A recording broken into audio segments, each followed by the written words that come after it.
બિલકુલ દીપાલી, ખાસ કરીને કહી શકાય કે જ્યારે હવે લોકસભાના ચૂંટણીમાં મતદાનને માત્ર 3 દિવસનો સમય છે અને આવતીકાલે છેલ્લો દિવસ હશે ત્યારે પ્રધાનમંત્રી નરેન્દ્ર મોદી ફરી એકવાર ઉત્તર ગુજરાતની મુલાકાતે આવી રહ્યા છે। સૌરાષ્ટ્ર સહિત દક્ષિણ ગુજરાતમાં સ્વાભાવિક છે કે નરેન્દ્ર મોદીનો ઝંઝાવાતી પ્રચાર હતો અને ક્યાંક ને ક્યાંક ભાજપ પણ માને છે કે પ્રધાનમંત્રી નરેન્દ્ર મોદી એક એવા પ્રચારક છે કે જે ભાજપ માટે કોઈ પણ બેઠકની સ્થિતિ ફેરવી શકે છે। ઉત્તર ગુજરાતમાં માનવામાં આવે છે કે જે પાટણ છે, બનાસકાંઠા છે, સાબરકાંઠા છે, તેની આસપાસના વિસ્તારને કવર કરવા માટે પ્રધાનમંત્રી નરેન્દ્ર મોદી આવશે। સરકારની યોજનાઓ, સરકારના લાભો અને ખાસ કરીને ભાજપ કેના માટે જરૂરી છે તેને લઈને પ્રધાનમંત્રી લોકોની સામે પોતાની વાતને મૂકશે।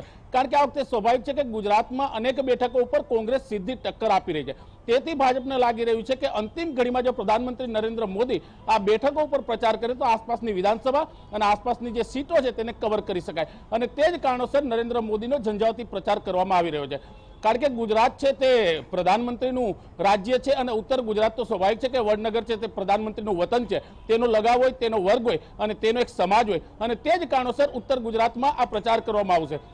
ઉત્તર ગુજરાતમાં અનેક બેઠકો ઉપર કોંગ્રેસનું પ્રભુત્વ છે। અલ્પેશ ઠાકોર અલગ થયા તે કારણોસર સ્વાભાવિક છે કે કોંગ્રેસને ફટકો પડી શકે। અલ્પેશ ઠાકોર કોંગ્રેસની સામે પ્રચાર પણ કરી રહ્યા હતા, પણ હવે જ્યારે ઉત્તર ગુજરાતની વાત છે ત્યારે પ્રધાનમંત્રી નરેન્દ્ર મોદી મેદાનમાં ઉતરે અને પોતાની યોજનાઓ છે, સરકારની જે યોજનાઓ છે, ગુજરાત સરકારના વિકાસના કામો છે અને ગુજરાતને કઈ રીતના આગળ લઈ જવું અને કઈ રીતના વિકાસને સાથે રાખી અને આગળ વધારો તેને લઈને પોતાની વાત રજૂ કરશે અને તે જ કારણોસર આ બેઠકો ઉપર પ્રધાનમંત્રી પ્રચાર કરશે। માનવામાં આવે છે કે અંતિમ ઘડીનો આ પ્રચાર સ્વાભાવિક છે કે ઝંઝાવતી હશે।